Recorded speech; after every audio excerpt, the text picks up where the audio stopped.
Conservative MP, military expert, Dr. Bob Seeley. Hi, Bob. How are you doing today? Hi, Alex. I'm very well, thank you. And hello to your viewers and listeners. Oh, that's nice. You know, many people don't do that. They sort of just talk to me as if the rest of the world isn't with us. Let's get to housing, first of all, because that's the big news story of today. The NIMBYs are going to just be ignored. This government has promised it's going to build a raft of new houses. They need to get a move on, don't they, if they're going to hit their targets. And basically that's it. You know, if you've got any concerns, if you have a great crested newt at the bottom of your garden, well, soon enough there's going to be a housing estate there instead. The problem is, Bob, we do need more houses, don't we? So what is the government to do? OK, well, one of the reasons we need more houses, Alex, is because we have ridiculously high levels of immigration, which both this and the last government should have done more to deal with. I think Angela Rayner, her attitude is summed up for me when I watched her over the weekend on Trevor Phillips' show. Trevor Phillips is a Labour supporter, but he absolutely took her to the cleaners. And he said to her, isn't the fact that 5 out of 7 new homes are going to go to immigrants, to which she said, there are plenty of homes. Yet at the same time, she's saying we need 1.5 million homes because we don't have enough homes. So the situation is being made worse because we have not gripped immigration as an issue. And I know that Kemi is going to be doing that, which is good. Second point, very briefly, what the Labour Party are doing is incredibly political because they're forcing more housing on suburban and rural areas like the Isle of Wight and elsewhere, whilst at the same time lowering targets in the inner cities. That is absolutely ridiculous. We have some of the lowest density cities in Europe, and yet they're going to be even lower density, and instead we're just going to have low density urban sprawl all over suburban and countryside areas, especially in the southeast. And I think that's a really sad thing because low density, car dependent urban sprawl is bad for everyone, including great crested newts. Yeah, do you know, I couldn't agree more. Surprised they're bulldozing over the Isle of Wight. That's a bit of a commute to get to other places of work. But they have to build houses absolutely everywhere. And I agree. Why are there so many new developments so blimmin' ugly as well? Why can't we just build something that's stylish looking? It can't be that hard if the Victorians and the Georgians did it. You know, high density, attractive housing. You're absolutely right, Alex. And one of the problems is that, OK, when Michael Gove was in the job, and, you know, we argued a bit about actually getting planning right. But one thing Gove said is you have to build beautiful. As soon as Labour come in, they scrap that. So what we're going to have is boxy, horrible, low-density housing sprawling all over suburbs. It's bad, you know, it's bad for commuting because it takes longer to get to work. They're car-dependent. They're very isolating places. And instead of building beautiful in higher densities in our cities where people, especially young people, want to live, especially in their first homes, what we are doing, or what Rayner's doing, Angela Rayner's doing, she's lowering the numbers for cities, and she's increasing it dramatically for urban and rural areas. It is the opposite of what we want to do. I'll give you just a very brief example. Barcelona. I mean, nobody said to me Barcelona is the most horrible place to live in the world, yeah? Square density, population per square density, population per square kilometre, 15,000. Sheffield, not so popular. I'm sure it's very lovely. I don't want to get people ring up and telling me Sheffield's great and, you know, whatever. Sheffield, 1,500 people per square kilometre. Nobody has told me that Sheffield is a nicer place to live than Barcelona, and yet Barcelona's density is 10 times that of Sheffield. And in many cities across Europe, you have significantly higher density, and that's easier to get services and restaurants and shops and doctors and schools into that higher density community, and you leave the countryside alone. And that's what we need to be doing. And unfortunately, this dreadful, useless Labour government is doing the opposite, and it's now messing up planning, messing up our countryside, as well as messing up the economy. It's not great. You make a very good point there. I must admit, it used to be a bit of a Lib Dem policy initiative to sort of build inside city centres, get people living in city centres where the high streets were already starting to wane. But now that's been put on steroids, hasn't it? I can't believe in London the amount of these naff little souvenir shops you get. I don't understand how those shops can pay the business rates or the rent. I don't get it.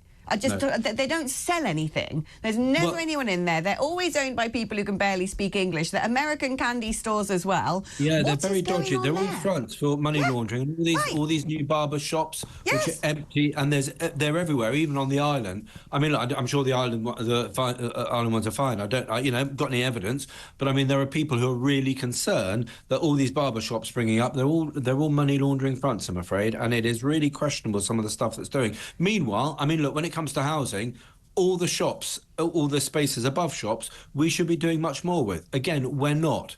So why don't we incentivize building, getting properties above shops, getting them lived in by people, 1 2-bedroom flats, 1 2-bedroom houses, and actually, if there are shops that people don't need anymore, let's make it easier to convert. But some of the worst people for building, Sadiq Khan, absolutely useless. Lots of London boroughs, absolutely useless, because all these Labour types resent repurposing old factories and turning them into homes.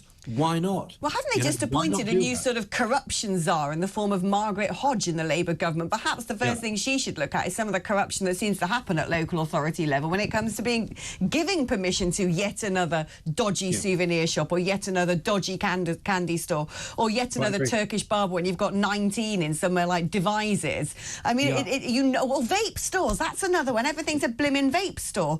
It's weird. Or gambling, or gambling stuff. Yeah, no, I quite agree. It's dreadful, and we need to be actually, we do need to make changes to the system. But I mean, all this talk about NIMBYs and and all that sort of stuff. I was accused of being a massive NIMBY when I was leading the planning rebellion. Most of the stuff that we actually proposed to government was how to get people building, but building in cities. Right. So making character reference important, because people are fed up with dodgy developers. Yeah. So if we want to improve the reputation of developers, make character a test, so you can block people who are dodgy, who don't listen to people, and who aren't responsible in what they do. Getting property, incentivizing property above shops, increasing density in cities, doing stuff to make our cities beautiful and lived in, so that you actually take the pressure of the countryside, rather than this lazy sort of ribbon, sort of endless sprawl development that we have sadly had too much of in this country in the last 30, 40 years. And sadly, we're going to get much more of under Angela Rayner, who is, I'm afraid to say, no better than most of these Labour cabinet people, i.e. awful. Yeah, exactly. I couldn't really disagree with that. But the problem is, of course, when you are, even if they did follow the Bob Seeley recipe for how to actually create better residential space, how to provide good quality housing, how to get more footfall in sort of ghost towns and city centres and get rid of the dodgy laundering fronts.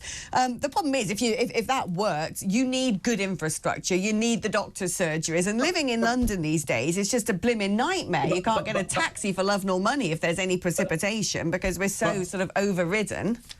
Yeah, but Alex, this is a good point. Where is it easier to provide services in places which are already built up, where you've got already services, or in the middle of nowhere, 5 miles outside a county town?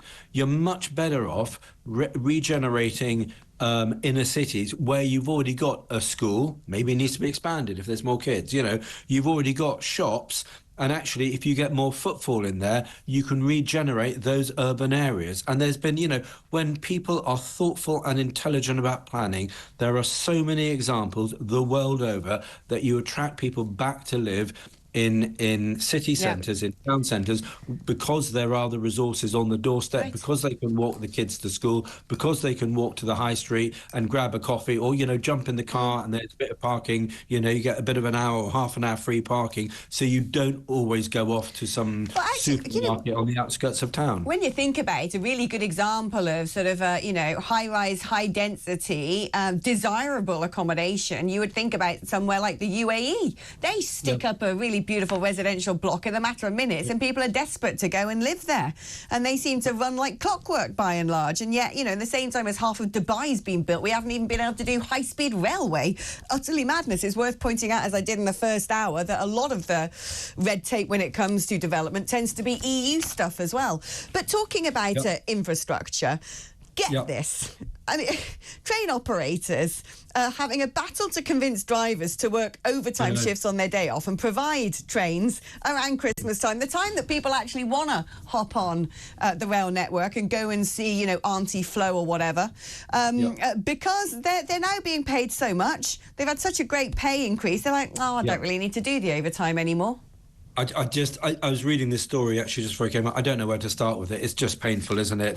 You have yet again a massively talented cabinet minister, Louise Hoare in this case, who then had to resign because she got done for fraud a few years ago and didn't admit it. I'm not quite sure. It's weird, that, isn't it? The case of the disappearing phones. But before she quit, or before she got pushed by Keir, what did she do? She handed over loads of money to her union mates and said, reform, don't bother with it here, just have a bag of money. And now what's the result?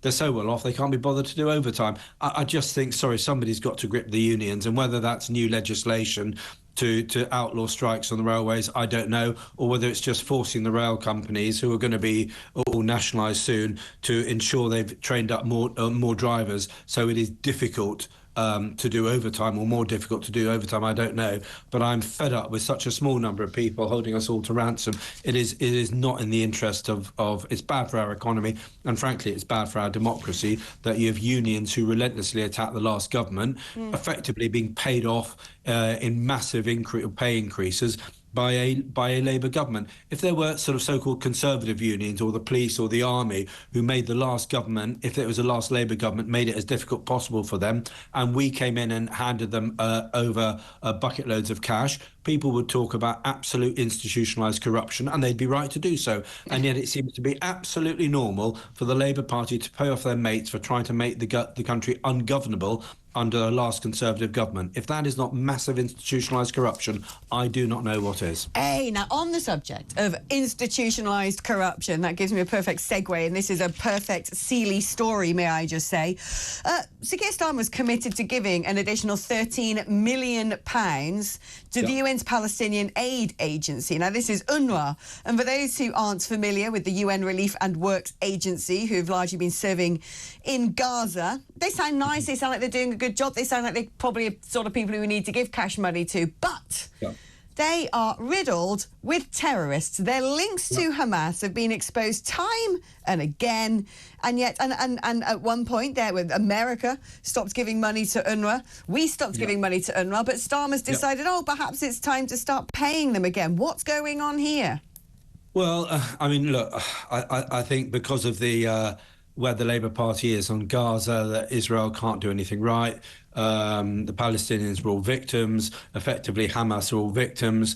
There are a lot of Hamas fighters who are part of UNRWA. And that is pretty obvious, and it's very, very easy to find examples.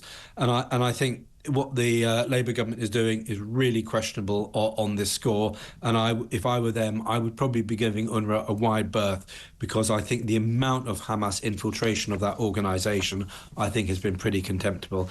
And actually, the more I see of Israel defending its people in an incredibly robust way, the more impressed I am. Clearly, there are people who've died who should not have, and that is awful.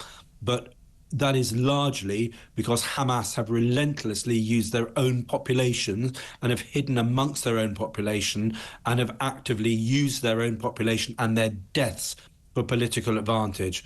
And I'm absolutely convinced that the people who are responsible for the deaths of Palestinians or people in the Gaza Strip is Hamas, because they invaded Israel and they slaughtered 1,200 people, 1,200 innocent people, but also because they have manipulated their own populations to use them deliberately as human shields. And what they've done is absolutely contemptible. And the Israelis have done what they could to avoid and minimize civilian casualties, which have been exaggerated by Hamas lies. And if you look at what Israel has done, both to Hezbollah, to Hamas, to their Iranian enemies, I mean, there's an example there about actually standing up to your foes and making your people safer. And I have to say, I'm increasingly impressed by what the Israelis are doing, and they're really giving it to the Iranians in the Middle East, and that is good for everybody and is good for the free world, because Iran, they're close to the Russians, they are bad news. Talking about being impressed, how do you feel about Kemi Badenoch? I mean, I was expecting more from her, I must admit. She doesn't seem to be making any sort of ripples, unless, of course, she's talking about sandwiches and saying they're not real food. That seems to be the only talking point that she seems to have stimulated. No, Alex, give her time, OK? She's doing a good job. I'm a big fan of Kemi. Look, Rob Jenrick's, he's on fire at the moment. He's really out there. He's being, out there with his sort of populist rhetoric, and I mean that in a good way. I like Rob very much. But give Kemi time. She is... She's got to get the basics in. She's got to start rebuilding the party, and I have absolutely no doubt that she will. And I've absolutely no doubt that where she will take us in the long term on immigration, on housing, on the economy, there will be a lot of clear blue water between us and Labour at the next election. And look, if people want to vote reform, the danger is that you're going to get a Labour government on less than 30% of the vote. I think it's getting to the point that Nigel Farage would make the same statement about the Conservatives. Before I let you go... But Alex, hold on. I like Nigel. I like Richard Tice and all these people. This is, still a protest movement. Give me a policy that they believe in, apart from banging on about immigration, which is super important, don't get me wrong. They haven't got one. Well, same can be said about Kemi Badenoch. She's not really giving us policies yet, and some would say we're miles away from a general election, so both sides, surely, get to sort of make that argument. But we've never really had a manifesto from Reform, and it's very easy to be all things to all people, and it is very easy to just be endlessly protesting, and I think people expect slightly more from the Conservatives. Let's just see what happens in the May elections, but I'm very confident that Kemi did a great job. OK, well, I could talk about this for ages. I'd love to, but I don't have the time, so we've got to go to an advert break. But, Bob, before I let you go, on the subject of sandwiches, I know it might be a bit twee, but I need to know. It's important stuff. It's a very British topic of conversation. I want to know what your favourite is. I've just bought a decent... I've just had a couple of sausage rolls, actually. Sausages in a roll. I just had quite a nice sandwich... turkey and pork one. Stuffing, cranberry, a festive. Yeah. And you get a bit of money to homeless causes as well, so that was good. So that was pretty tasty. I tried to make my own, actually, to be honest. Yeah. Good man. Right, thank you ever so much, Bob. Important. I love the topic of sandwiches. I think, there's so much you do. I remember when I was a kid growing up and you had these sort of teen magazines and you'd sort of answer a quiz. Or do you remember, what was that one with listicles, BuzzFeed? And you'd sort of answer a stupid little pop quiz and it would reveal something about yourself. I actually do think a sandwich choice is quite a revealing thing.